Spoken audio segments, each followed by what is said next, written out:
Well, you think we should get into chapters 9 and 10? Yeah, that sounds a good plan. It's been about a week. Yeah, it has been a week. All right. Well, yeah, we're getting close to the end of this book too. So this is the second to last of our um, book club session for this book, which is cool. I think I'm going to take a break of books after this because this is my fourth book in a row.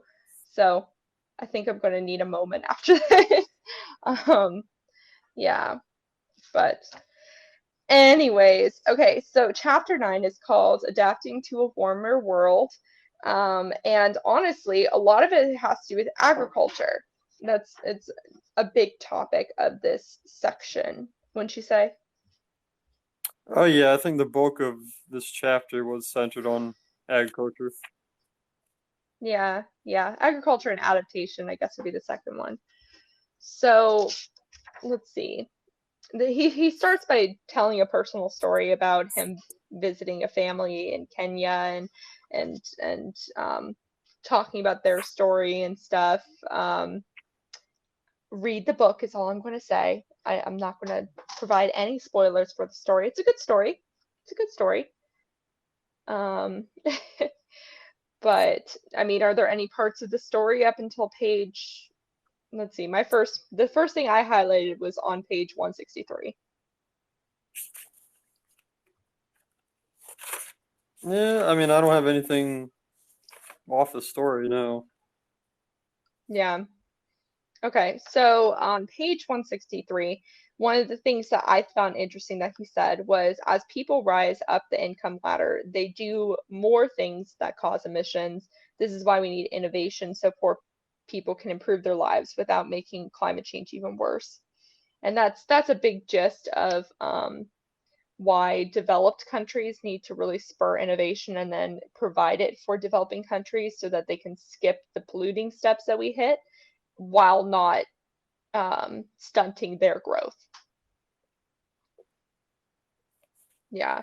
And his example for that was just that when a lot of farmers get larger, they usually buy more high value assets such as chickens, goats, and cows. And those animals, while they provide protein are and provide extra cash and stuff, are also higher greenhouse gas emitting uh, agriculture sources as well as just like water pollution and all that kind of stuff. So it's one of those examples where when you increase, when you're doing better as a business, it hurts the environment more. So we need to find a way where that's not necessarily the case, right?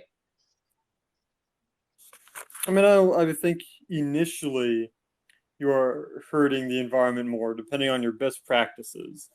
So really, what his story comes down to, for me at least, is these people, or whoever it is, moving up the ladder. You gotta have both have the education for a best practice, whether it is a farming best practice or pollution best practice or whatever it ends up being, coupled with the best, at least available or affordable technology at your disposal, because those two things will allow you to have a less of a footprint at the individual level. Mm-hmm. Mm-hmm. Yeah, exactly. Exactly. No, that's a better way of putting it. Yeah. Another part that I thought was interesting was when he said, when you're living on the edge, any one of these things could be disastrous. So he was talking about multiple different ways that climate is going to impact the environment, right? And how it's going to make it harder for farmers and for crops to survive based on drought and flooding and um, losing an aridity, basically, and crop growing pests, because, of course, everything awful enjoys the heat. Um, I was about to make a very bad joke. Okay, anyways. um, I was like Floridians. No, I have friends that are from Florida. I'm just being bad. Okay, anyways.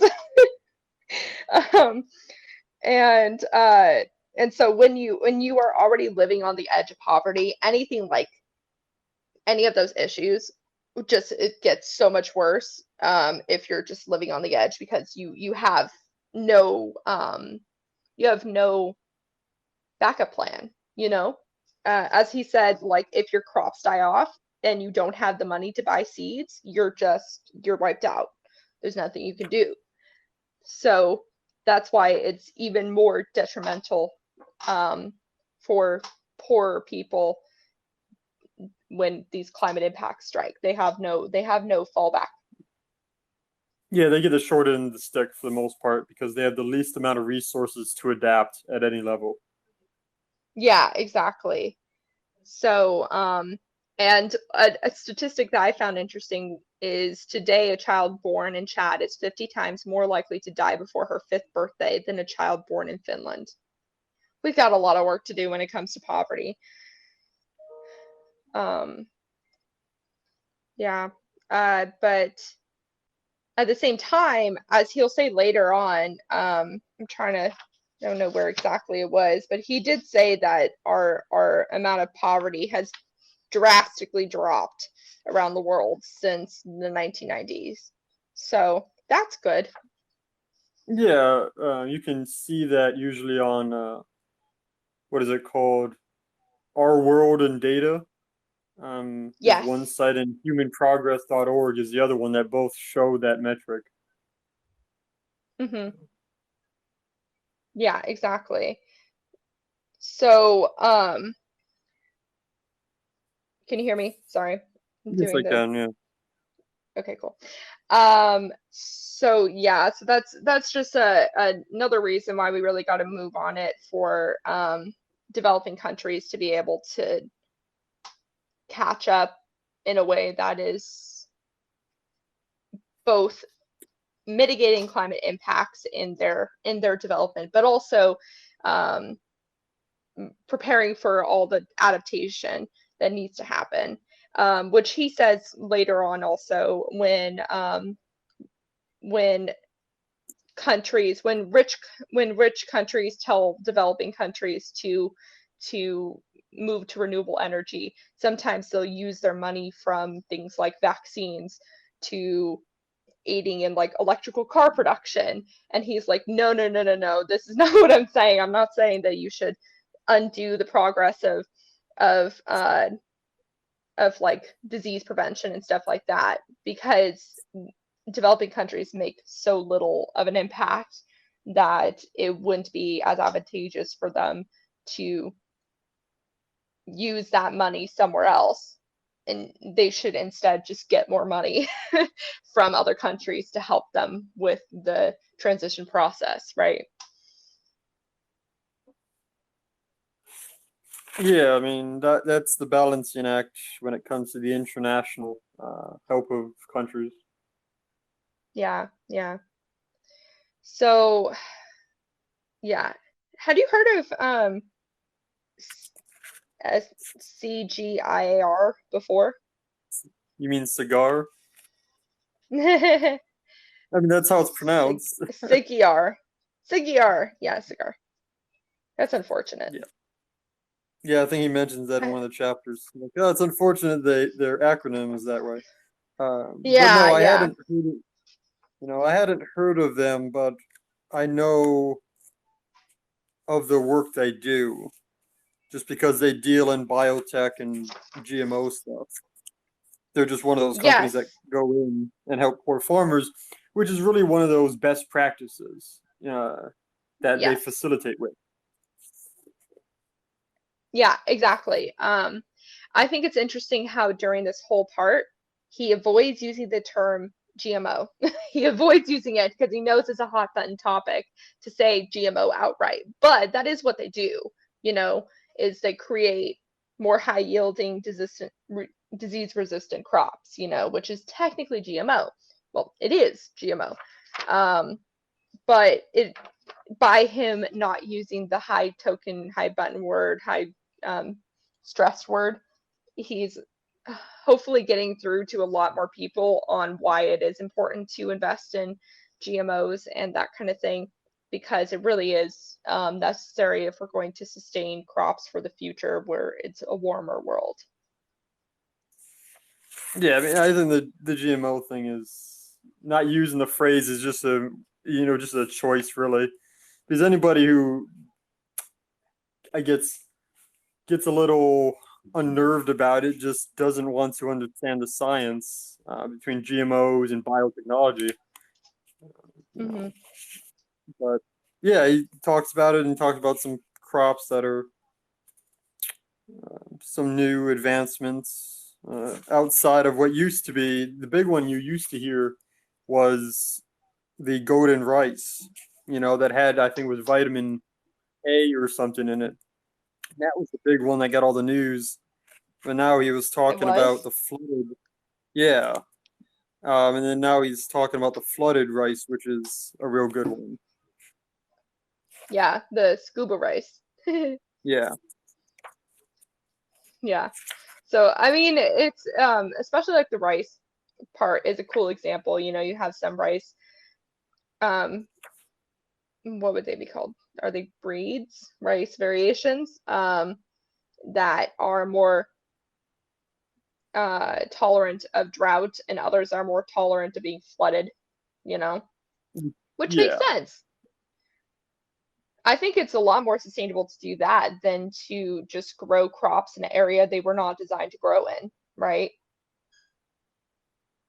Oh, absolutely. And that's why the biotech stuff has become even a larger thing the last 5, 10 years, is because you say, hey, look, we can't just force certain crops to grow and expect an addition of excess fertilizer to help this grow.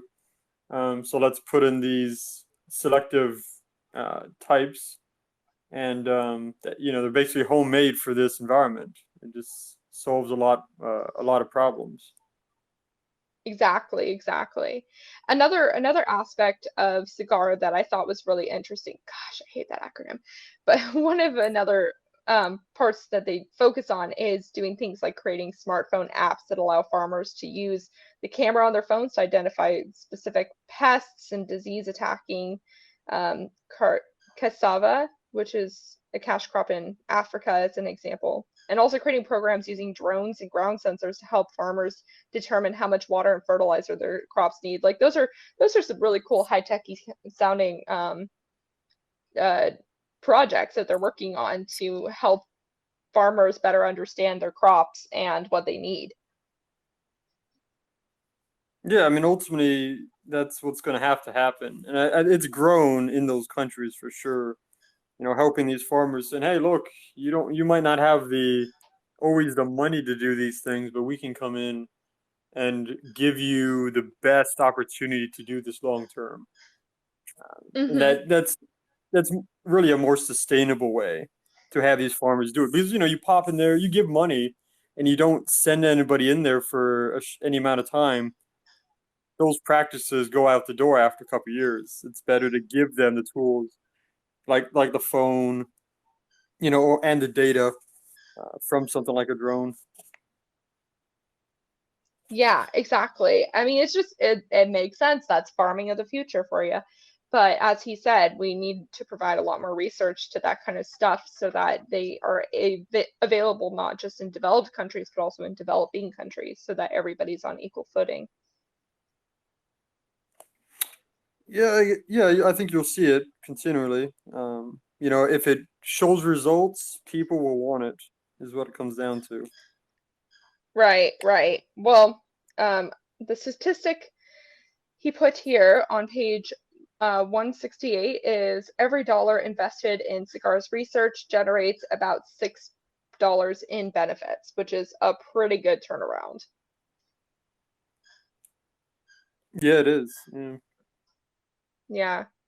So then he goes into just certain recommendations related to agriculture that we need to focus on to help farmers in this changing climate world. So the first one is help farmers manage the risks from more chaotic weather, which, of course, that's going to be a huge problem for the agricultural industry.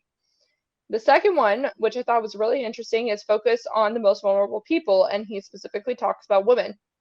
Now, the reason why I found this interesting is because Drawdown, have you read Drawdown? I have, yeah. Yeah, so one of the top recommendations of Drawdown is supporting women small farm or what are they called? Smallholder farmers. So supporting women smallholder farmers, which is, as this part says, one study by the UN agency found that if women had the same access to resources as men, then they could grow 20 to 30% more food on their farms and reduce the number of hungry people in the world by 12 to 17%. That's pretty, that's pretty cool, honestly. Um, because yeah, that's just an example of if the playing field is even, then you have more, just in general, more.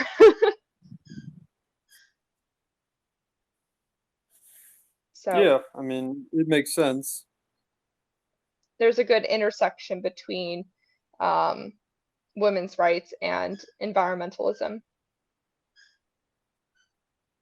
Yeah, there is. And Yeah. then, yeah, and then the third recommendation is factor climate change into policy decisions. Because, yeah.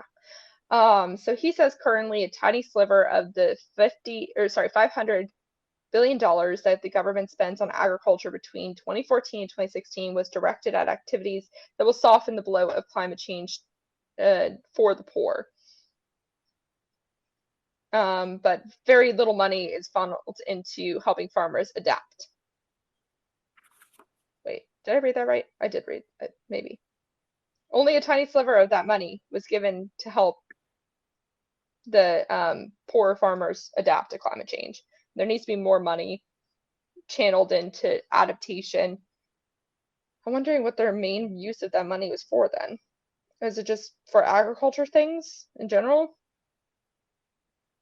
Must have been. Yeah. Well, it says, So it's for the well, now. yeah. So they direct most of the money to current things rather than preparing for the future, basically, which is a common theme Yeah, that we see. like, yeah. Yeah. Yeah. Well, and then on page 170, he talks about just adaptation. So he says that there's three main stages of adaptation. There's reducing the risks posed by climate change, there's preparing for and responding to emergencies, and then there's recovery. And I liked that he split up the adaptation section because that is very true. There's many elements to the adaptation section, just like there's many elements to the mitigation section, but I feel like we focus more on divvying up the different mitigation aspects rather than looking at individual parts of adaptation. And when we Hmm. do, we're way more into the recovery process than we are into the other two.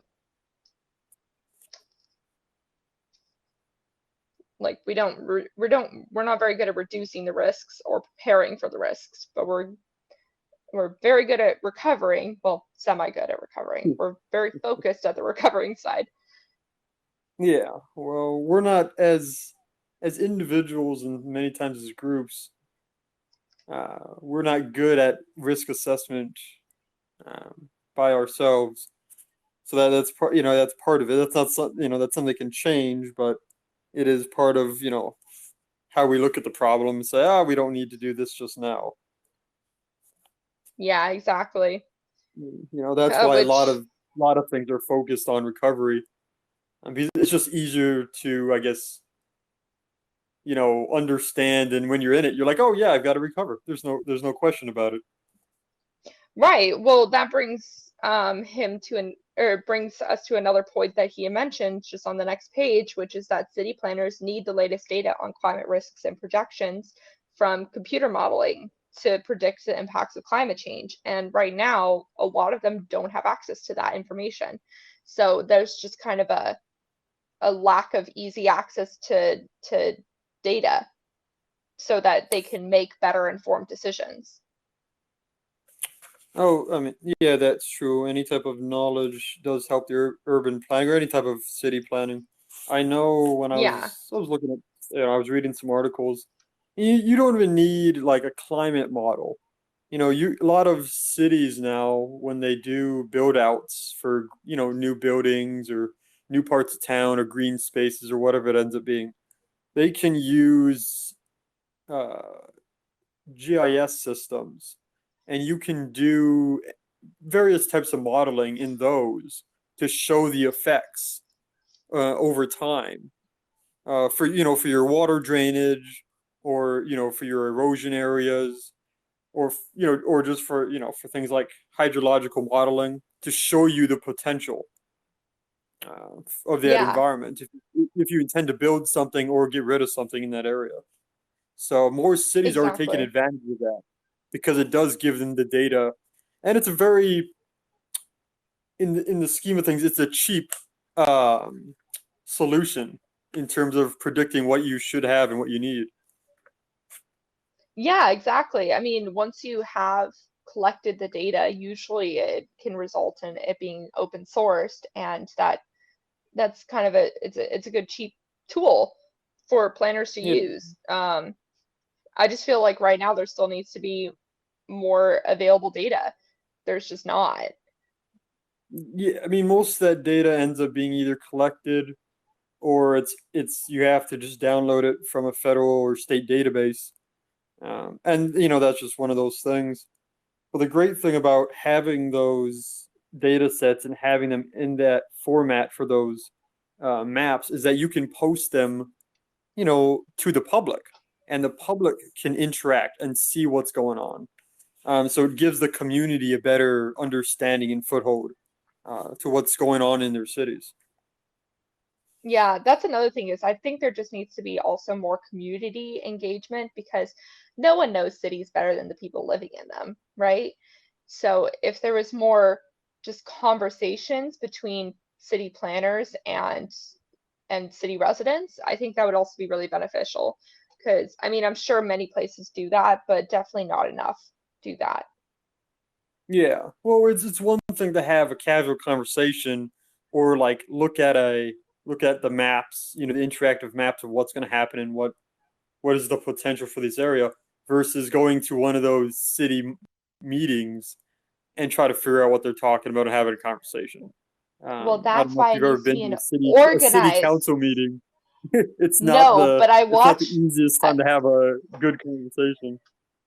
I have admittedly never been to a city meeting before because I don't know, I've always, I don't know, just never. The most I can think of is if you watch like Gilmore Girls. I don't know if you ever seen that show, but they have like the city meetings in there. But those are more just hilarious and also super unproductive. So I can imagine you at least learn the colors and cultures of your area and the strange people. Um, Yeah. yeah, Or the but movers I and mean, shakers in your town too. Yeah. true, true. But see, that's the thing is that if you get some of those movers and shakers in a room together and you organize the schedule for a specific purpose, then there might be some productive conversation. Yeah. Well, Another, something someone's got to do. yeah, seriously. Well, another really interesting thing that he mentioned that I didn't even think about was creating cooling centers. Because yeah, when it gets hotter and hotter, that makes perfect sense that you would want cooling centers for anyone from like homeless people or people that don't have good AC in their area to be able to go there so they don't die. So that's a whole other facility that might become more popular in the next several years as we continue to see uh, areas heat up. And I didn't even think about that, but yeah, Yeah, kind of like I having mean, hurricane um, shelters or stuff like that.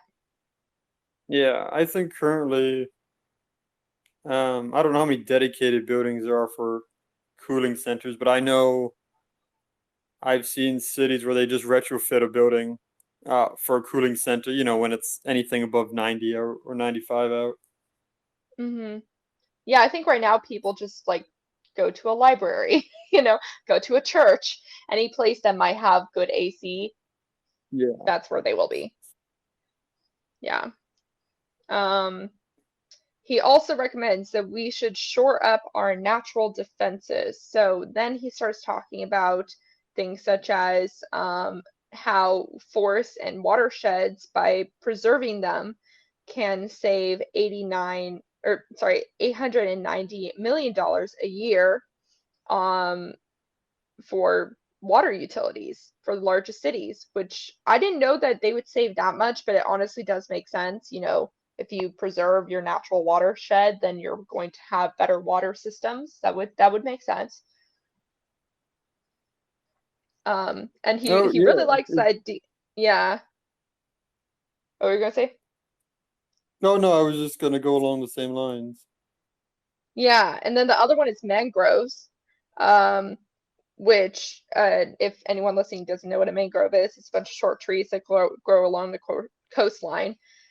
Think like the Florida mangroves. There's some like near the Florida Keys.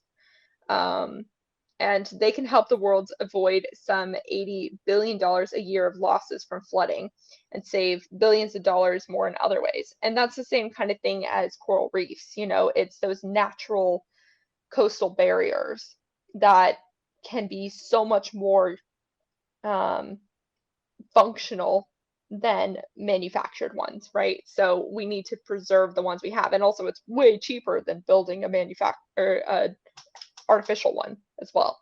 So Yeah, if we, absolutely. Yeah, the natural, that's a big one. I think it's one of the easier things to do, especially in the floodplains, the flood zones. People who live in those areas. It's easier than trying to get people to move out of those areas, at least for the short term. You might as well put up the natural defenses, so you right, kind of well, and shore up that area. preserve the natural defenses. It's much easier to keep what you got than to make something new, right? And nature Yeah, always does it better than humans can. yeah, at least for effectiveness in some of those areas, the filtration system alone does wonders. Yeah. Yeah. Okay. Something that he didn't mention was that another natural like filtration system is just by adding like mussels and why can't I think of another? You know, shellfish, adding shellfish, natural filters to water areas. That's one of the benefits of the growing marine farming sort of industry that's slowly booming is by adding more filter feeders to a watershed system, you're going to also just naturally purify the water while you are creating a supply of food. So it's a good combination of things. Yeah, they're also good indicators for water ecosystems. Yeah, exactly, exactly. Yeah, so another example where nature does a great job if you utilize it correctly. Um, because he mentions like desalination and solar powered humidifiers as good ways of getting water where there is none. But in the way of just purifying water, I like the idea of like shellfish and stuff like that, and like, you know, plants. Yeah, I mean, I really think that water deal is probably going to be the one of the bigger issues coming Definitely. up here in the next decade. Everything from trying to get more water, whether it's you figure out some way to get it from the mist or you get it from the rain, or replenishing those empty basins or water tables. We currently see some, outside of the international scene, we see that even here in Illinois, some of our water wells have gone dry, and then out west they have, you guys have close to or even a drought at this point in many Oh of your yeah, we areas. do. We do. I was looking at, oh, what is that? Oh, I can't remember the name of the reservoir that's like in the South Bay area, but I was driving past it the other day, and usually around this time of year, there's still water in it. Now there is none. Yeah. Oh wow. Yeah. None. Zero. It is dry. Bone dry. That's It's yeah. scary. Yeah, I'm like that's crazy. I'm terrified for the summer.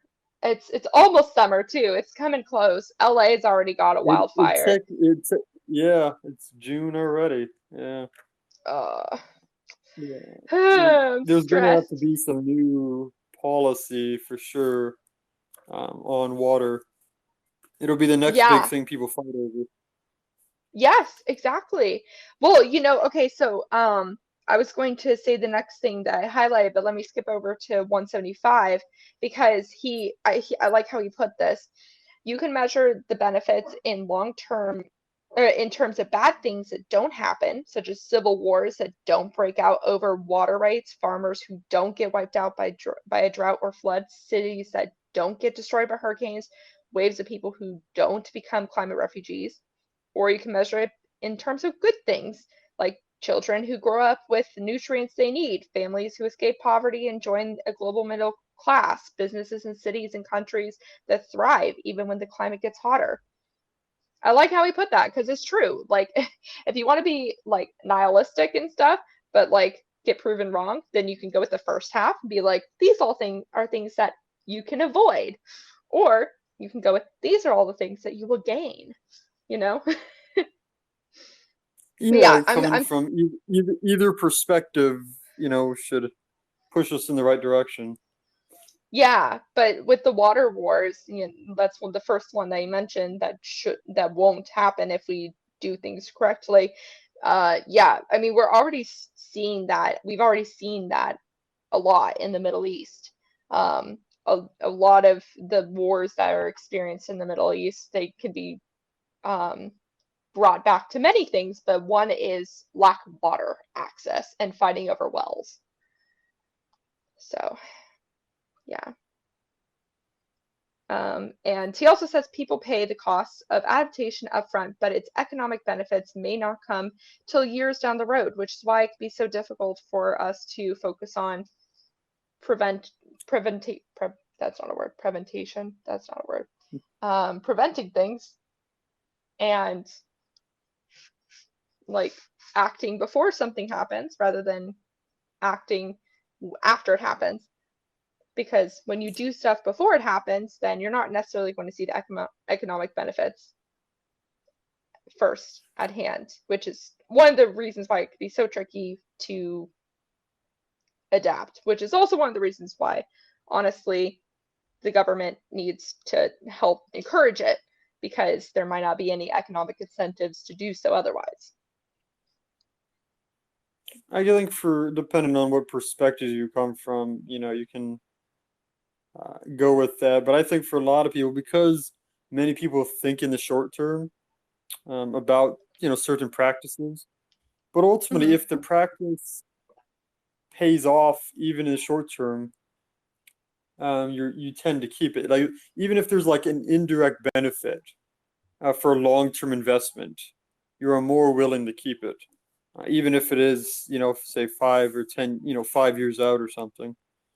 And Yeah, that's the what people problem have is, to understand, or even just learn from experience. Talking to other people who have done it already, that gives them a better, I guess, understanding of true. what's to come, so they're not uncertain about this. Oh, somebody just told me to do this. Let's see what happens. Um, Hey, and that's and early adopters. That's where early adopters really come in yeah, with technology and stuff. The early adopters, the trendsetters that are able to yeah, record what happened and be like, hey, look at all these benefits I'm experiencing now 5 years later. It yeah, gives, and yeah, and I think it also helps that when whoever's in this situation, they make that choice themselves. They see the benefits, whether indirect or direct, for the short term, and they come to the conclusion themselves. Because once you say, hey, this is an adaptation thing you're going to be forced to do, people are very much even more reluctant to jump on the case for a long-term investment, Yeah, unless exactly. unless they're guaranteed in some way, which when it comes to certain practices is still not the best situation. Right. Well, and then that's where he starts talking about finding ways for the public and private financial markets to take the risks of climate change into account and price things accordingly. And I mean, that's also where you can say like carbon pricing could come into account too. People are more likely to move towards sustainable solutions if suddenly the unsustainable solutions become more expensive, right? Only though if it's not like price hike on everything, because as he was talking about with the green premiums, if there's still a green premium and you hike up the price of the bad thing, well then people have no option, right? If they can't afford it. Oh yeah, I think yeah. Biggest thing is, I mean, if you read some recent news articles, there is a start with some both the financial and investment companies where they've started to basically take in account climate change policies, certain investments, and some companies, both recently and have been doing it for at least a couple of years now, have some type of green pricing or some type of internal carbon pricing. So you're seeing Yes. it become more prevalent, and I think many people, for most stuff, you won't see a huge price increase, just because it's so spread out for certain things. Right, right. Well, yeah, so actually Biden signed an executive order last month to get like the Secretary of Treasury and other members of the Financial Oversight Committee to create or to find a way to encourage financial institutions to more accurately portray both unsustainable practices and risks associated with climate change. And I think he was going to have them make a report in 6 months on Mm, different actions that can be taken by different financial institutions to better inform their customers and prepare for future scenarios. yeah, I think in that decision, he saw what other investors and financial markets were already doing. So they already Exactly. No, he started the was. trend, and the government is just basically, oh, better get on the bandwagon and set the Yeah. tone, Oh, because definitely. that's what they do sometimes, much of the time. Um, but we'll see what he Hey, kind of comes to, and it'll probably be very similar things to what they're already doing. Is yeah, kind I of what think I so. feel that report's going to be. But I'm happy to see the government come on board because obviously they themselves are a big financial, you know, portion to focus on. But yeah, no, we've definitely seen that in other institutions just from the market so far. Like we saw a whole bunch of banks sign on to carbon neutrality themselves with not just their own actions, but also their assets that they choose to support. Um, so it's cool that the financial sector is coming on board. That's actually quite exciting for me because I feel like that is a very big change that we have seen just in this last 6 months that can strongly impact future direction. No, I agree. The having the people who are investing money in to changes just about everything. And it's Yeah. one thing to have your product or your commercial entity, and then have people, a handful of people willing to buy it, or have the service. But if nobody's saying, hey, we're going to give money to it or support it in some way, you're not going anywhere. It doesn't matter how good your practice is, or how good your idea is. So Yeah. it's essential that those groups and those companies come together and say, yeah, we're going to support this, even if it is in a a roundabout way. Hmm. Exactly. Exactly. And then the end of this chapter, he talks about geoengineering, which I like his description is the break glass in case of emergency kind of tool.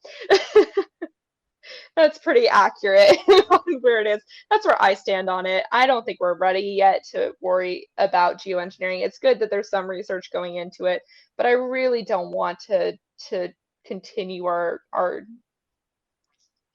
global experiment like that. We That don't need to just do geoengineering.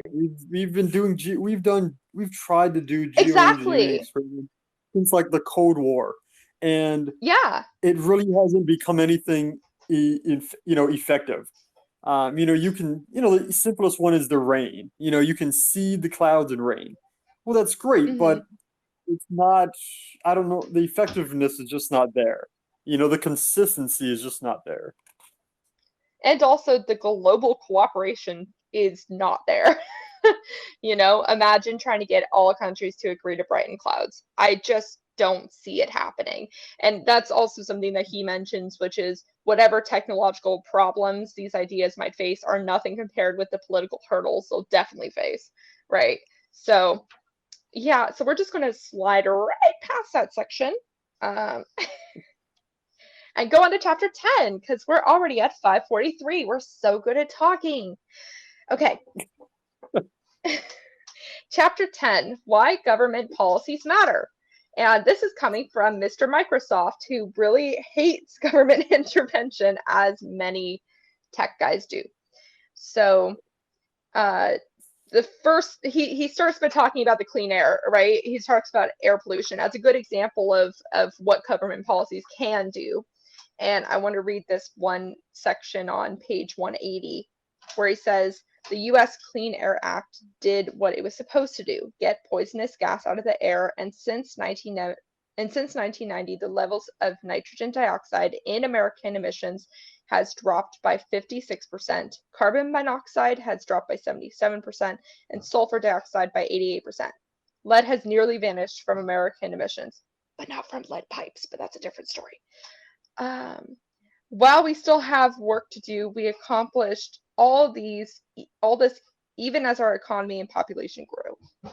And so it really shows that, something as simple as well, not simple, but something as extraordinary as the US Clean Air Act really can make a monumental difference. We don't have the same smog problem in LA that we used to. I would hope not.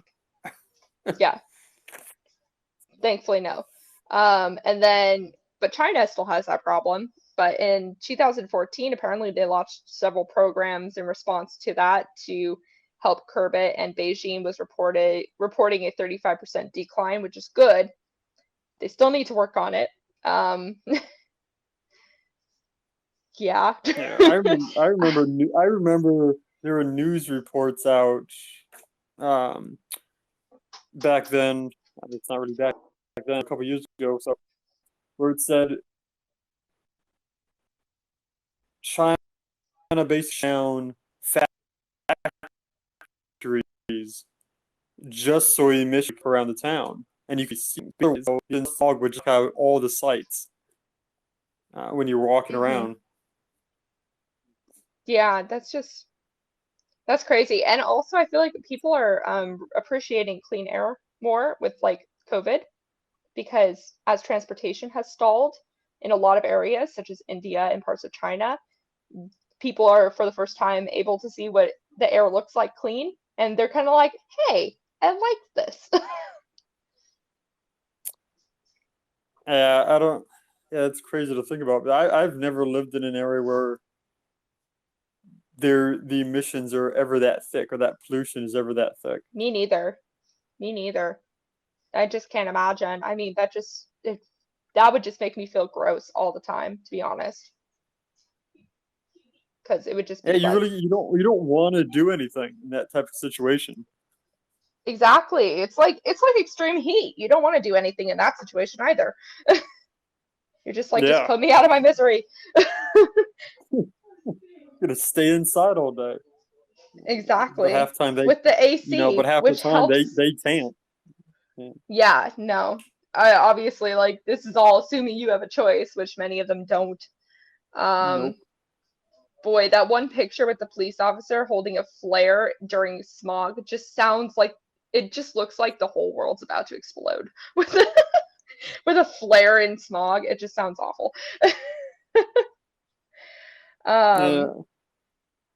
so one thing that Bill Gates mentions, which I didn't really realize, is how much experience we have regulating energy. Like obviously we do. I just never really thought about it before, but keeping in mind how much experience we have with it, like with electrification taking place in 1910 with only 12% to 1950 with more than 90% of Americans having electrical power in their homes.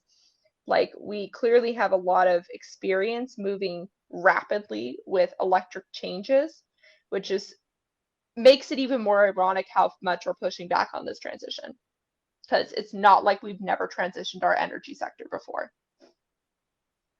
No, but I think most of that is a response to the rhetoric.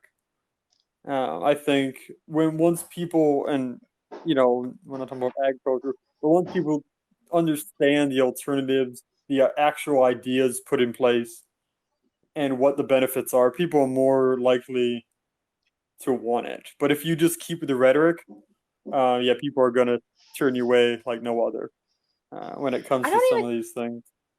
I don't think it's the rhetoric for people that are arguing for it though. I think it's the rhetoric of people arguing against it because it's the Yeah, people that are but arguing that renewable energy is not going to sustain or clean energy in general is not going to sustain civilization. That is the impression that people get. They think we're going into the dark ages, which is well, and that's terrible but to think. that was the rhetoric from that basically was the rhetoric, or at least the message people got from a lot of the environmentalists back in, I think, closer to maybe the 90s and 80s. It was this idea that we need to reduce everything, so Uh, we're going to go back, and then now it's transitioned into, oh, we got to keep renewables, but the people hear the same message saying you're trying to take away my modern life, and then there's a pushback. There's no conversation actually going on into what is actually going to happen. Well, you know what's ironic about that is it's not the environmental activists who started that. It's the fossil fuel companies who started that rhetoric by saying it is up to consumers to reduce their individual impact to solve the problem. It's not up to the companies to change, it's up to individual consumers. And unfortunately, environmentalists took that on because they didn't understand that they were being tricked. So, to be perfectly honest, it goes all the way back to fossil fuel companies that advertised that it was individual action that made the difference. No, it's a nice PR thing, isn't it? That little tidbit gets everybody going. Yeah, it's the same thing as recycling. Ultimately, that's it. Ultimately, well, recycling currently, yeah, I think it's Well, it's better, but broken, but it's a broken system currently. But except for some of the advancements I think we talked about before. But anyway, that was the idea. whoever's It was the same idea, yeah, the you market, know. whoever's the marketing team for these groups is amazing. That's what It's half the this stuff same comes down people. to is It's the marketing. same people who marketed big tobacco for years. Same exact people. Literally the same PR firm. Isn't that And incredible? they did a great job. They did a fantastic uh, job at fucking up the whole world. Thanks, guys. well, that's why they're Anyways, hired. They're not yeah. hired for the product. They're hired for what needs to be pushed. Yeah, well, I have an idea where I could push him. Anyways, so he talks about energy security, such as the federal government began its first research and development project in 1974, and that fueled the creation of the Department of Energy. And then in 1980s, when oil prices collapsed, we abandoned many of these efforts until the 2000s, when there was a new wave of regulations and investment because the prices started rising again. It's amazing how economically respondent we are. Oh, the prices are low. Ah, we don't need to do any improvement then because we're doing great. Which But makes I think sense. that's Like, how. I would be thinking that Well, too. It's just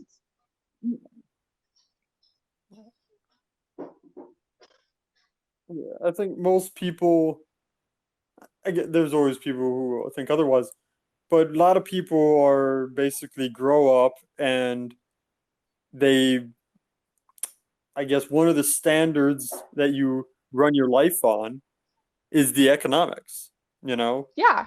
And What's that's kind of cheaper? how a lot of people revolve their life. And so when prices are down, it's like, great, I can afford more things and blah, blah, blah. But yeah, it's not the easiest thing to do, but that's not going to change anytime soon. So you've kind of got to work with it, trying when you try to implement some of these longer term solutions when things are good. I like to semi disagree that it won't change because I think, for example, the consumption I of don't think it won't change. I think we need to, whatever we choose to do needs to be kind of integrated into that. That right, thinking we will shouldn't it necessarily be does going change. It's a matter of, yeah, we shouldn't rely on people going against the current, but if they do, that's great. yeah. People only go against the current if it's worth their while. Yes. Everybody But else is going to go with the flow.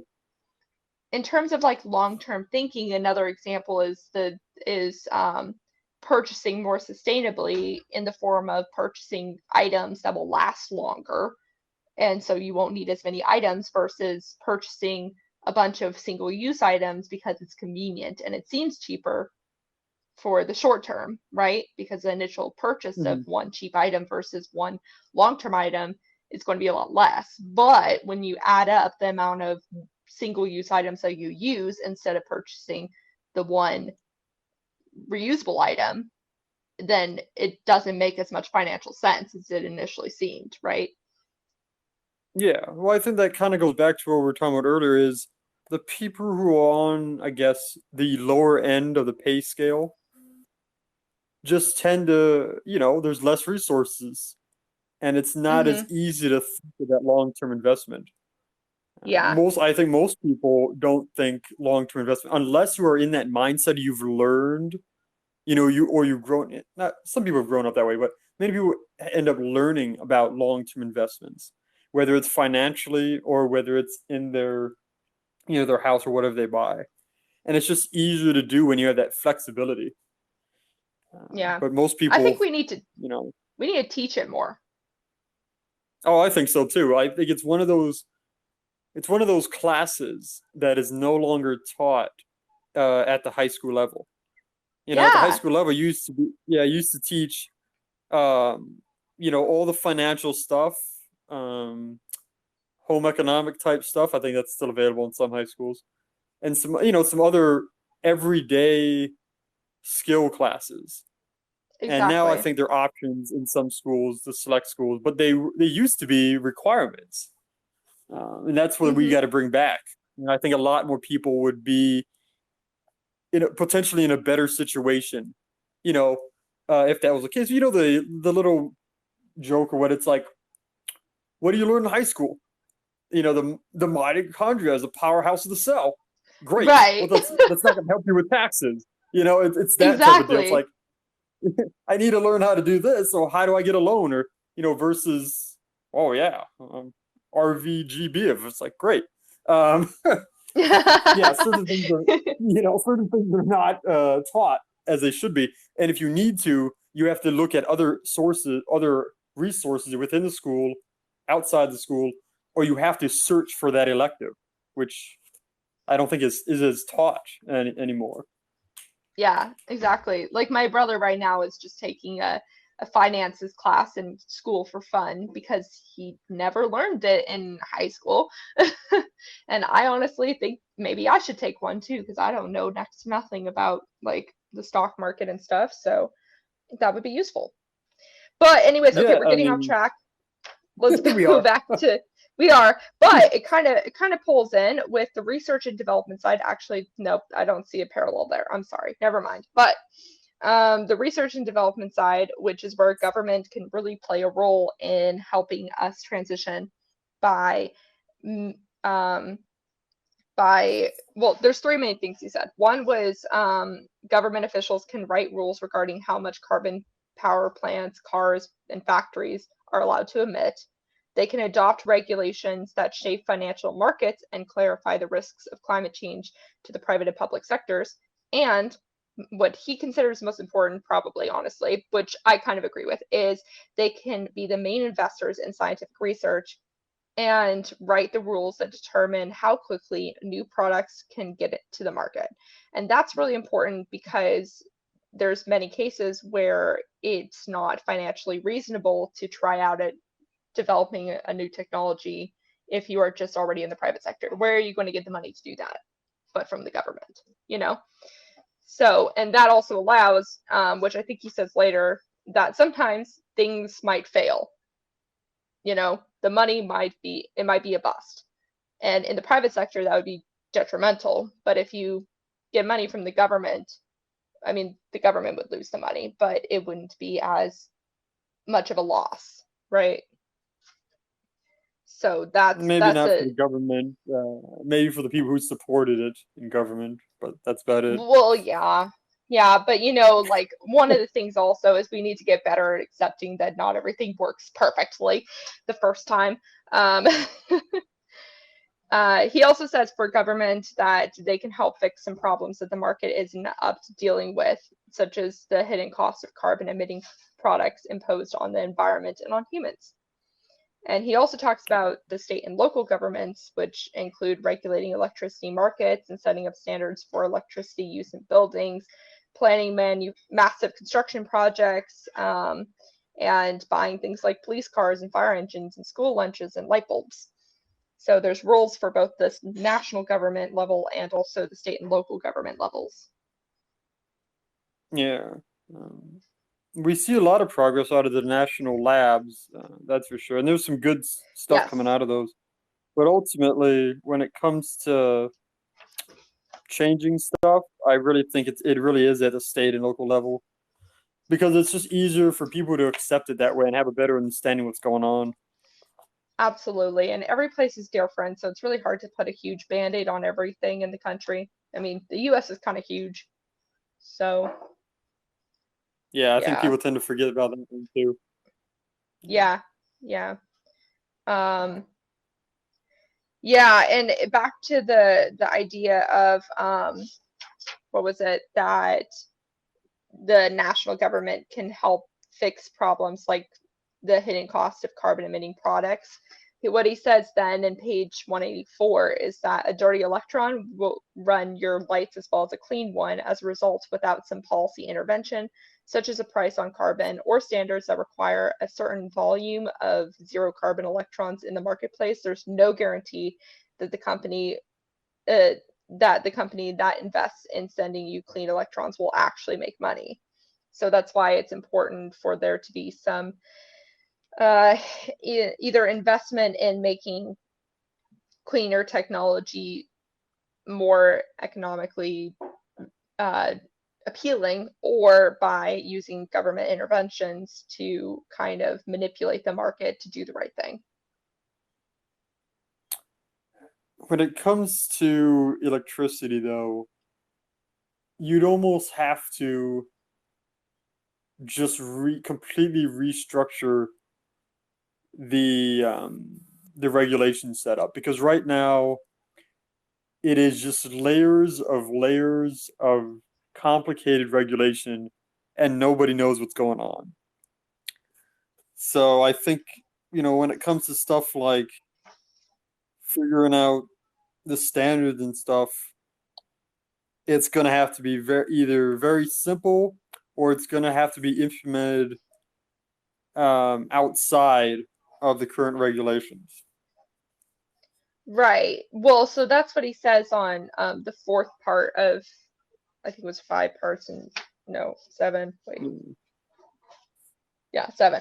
On the fourth one, which is stay up to date, and in that case, that has to do with creating more accurate and up to date government policies to actually do what needs to be done instead of casually blocking yourself because the policies are not up to date, right? Yeah. Oh, yeah. And that's is one of the big things. Like, as much as people like to tout government intervention and doing things, much sometimes government just gets in the way of something happening or something being upgraded. And so that is one of those things you always got to keep an eye out on for because you can easily get lost in some of those policies, and then it'll be harder for anybody who's trying to really make a difference. Right, right. Well, yeah. At the same time, we need government for some of this stuff. So that's why it's important that the government needs to recognize that they could be in the way and change their policies up so they're not in the way, right? Yeah, they got to And that change can, them quickly because they yeah, tend to which from lag. an, They tend to lag when they yeah. figure out, oh yeah, I was wrong. But hey, maybe now's the time that they're realizing that it was wrong, you know? They've been lagging, you know? So maybe this is the time. We Seems can like it only hope. happens every 40 years, so why not? I think the last time was like the 80s, so Possibly, yeah. yeah. Um, yeah, so the first one is mind the investment gap, which has to do with um, allowing research and development to take place via government assistance, and then also uh, possibly making it available, making the research available in a way that can promote healthy competition within the country and between different countries, right? Because if you get that technology bit first, then you can then export your products to another country. So that's a good incentive to be the first one to get it so that you're the real moneymaker. Oh, that's true. I always, regardless of the R&D, it's always good to see a country export their technology. Exactly. So that's another reason why it would be advantageous long term for the government and for the private sector to create those technologies before like China or Germany do, you know? I don't know why those were the Yeah, two countries I chose, but actually that's probably about right. for China and what? Germany for just, renewable products and stuff like that. I feel like China and Germany are like two of the top uh I think China, competing yeah, China's the companies. top. I don't know about Germany in terms of overall. They have Volkswagen. Uh, Oh, okay. You mean companies, not just energy, climate change related stuff. no, but he does talk about later how a good example of where was it? There was an example where he was talking about the solar power and how Germany gave the market a boost by offering low interest loans to install panels and um, paying feed-in tariffs, which then really started up solar power for the rest of the world, on top of then China making it cheaper. So in that case, it was those two countries that really helped. Plus, the US used loan guarantees to finance the five biggest solar arrays in the country. That's true. Yeah. So I think Germany actually, it seems to me Germany generally comes up with a lot of innovations. So that's why I chose that European country. But anywho, we have been talking for over an hour now, so we should probably hurry our butts up. It's been our usual thing here for about an hour, hour and a half. Yeah, yeah. So okay, so first one is mind the investment gap via government intervention and R&D and promotion of competition. Then there's two, playing at leveling the playing field, which goes into green premiums and either making carbon-free things cheaper or making carbon-emitting things more expensive or doing both. And then three is overcome non-market barriers. And some examples he gave are like one that I am currently facing myself is there are no incentives for landlords to upgrade their buildings because they just give the energy bills to the tenants, right? So me coming from an What? apartment, I feel that. Okay. The one on page 187 with landlords, why would landlords upgrade their buildings if they're just going to pass on their energy bills to their tenants, right? I mean, I guess if that's included in your rent, yeah. Right. Well, Yeah, I it's guess, yeah, there's no reason to unless everybody moves out and then you have to retrofit it to get anybody to move back in. But exactly. there will always be somebody who's okay with living in that type of building if they want something a bit cheaper, Yeah. at least So for the the short only term. way, well, the only way to do things like get landlords to do that is to retrofit is if you basically say, which I think Spain recently enacted a climate law, and this was one thing that they said, which is they're going to update the requirements of building standards slowly and make it so that it will be illegal for landlords to sell properties that are not updated to a certain standard, Uh, which yeah. Okay.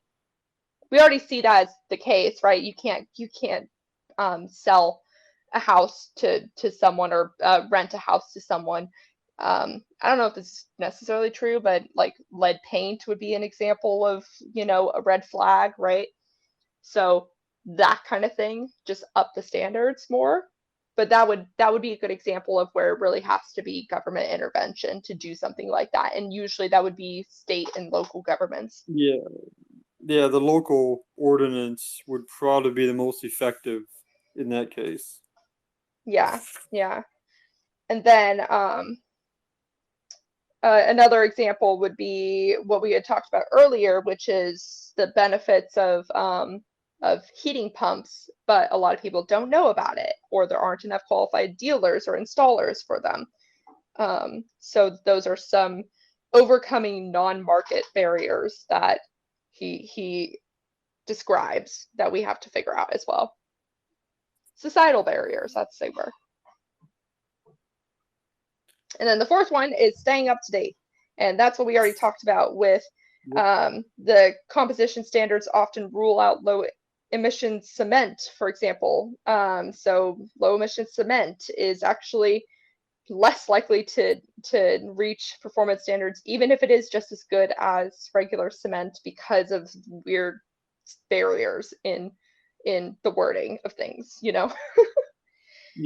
Um, Number 5 is plan for a just transition, um, such as adding jobs that pay as well as the ones that get lost, and replacing tax revenue that currently pays for school, roads, and other essentials. Um, and this is where the federal government can help, as well as state and local government. But all these things are things the government can help. That's kind of the point of the chapter, Becky. But okay.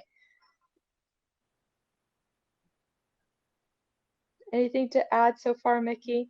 I'm talking a Nope. lot to get through You, this. you're covering the government intervention here Okay, in the cool. last couple.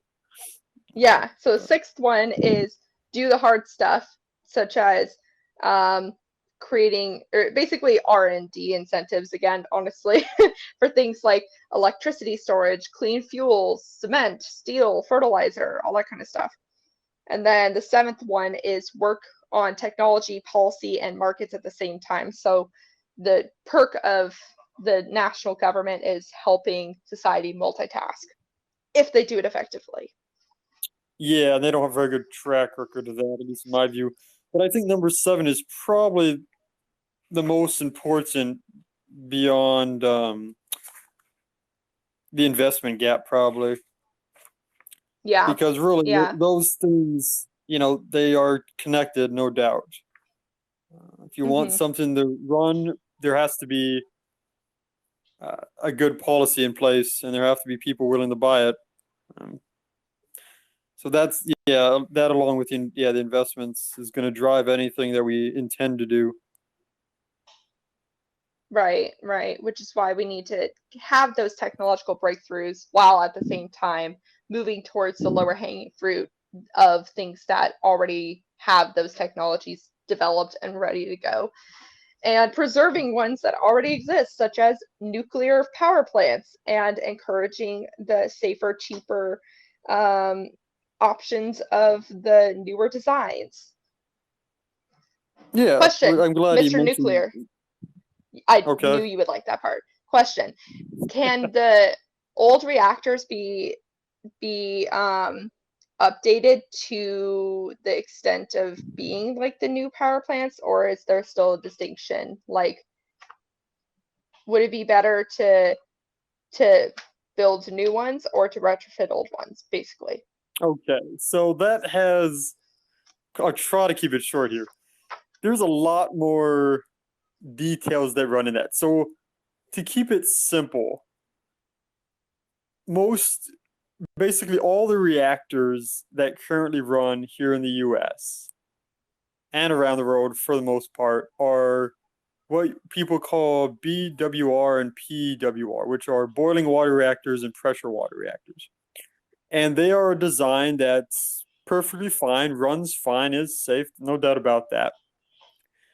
And they have been retrofitted every couple years, 10 years or so, whether it's a new fitting or something, because nothing changes in the system too much. In advanced reactors, there is it's a different, but at the same time, very much a proven design. Just a design nobody's decided to build because nobody invested in it. For much of these modern react or the advanced reactors. Hmm.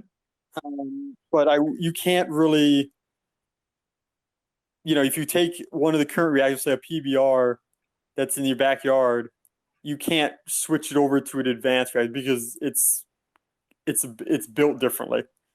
Okay, I think gotcha. that, yeah. But Okay, so to they do some, retrofit them to keep them updated. It's not like none of them are mhm, crumbling. None of them need to retire. To make that clear. But yeah. he is right. There, if you want to build any of the new ones, which are things like molten salt reactors and or things along those lines, you need a supply chain, you need a location and investment.